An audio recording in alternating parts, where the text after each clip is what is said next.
Your reporter Anna Stansfield is live right there. And Anna, your conditions just as miserable as Luke's in New London. Yeah, miserable is one way to put it, guys. The wind just keeps coming. The snow keeps pelting us.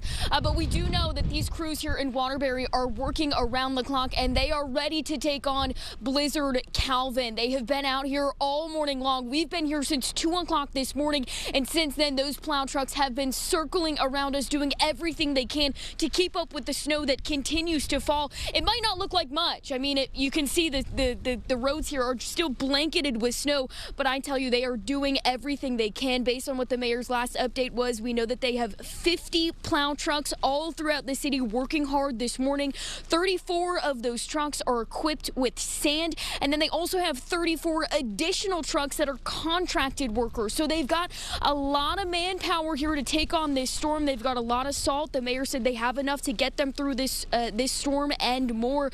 And I know as you're looking at these roads, you're like, it doesn't really look like these plows are out here, but I promise you they have been circling. It's just so much for them to keep up with.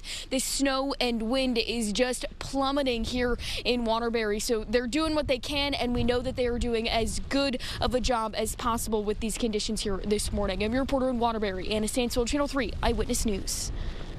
All right, Anna, thank you. Of course, we're staying on top of Blizzard Calvin here on Channel 3. We're staying with you on WFSB Plus here on the air and on the wax as well all day so you can stay safe.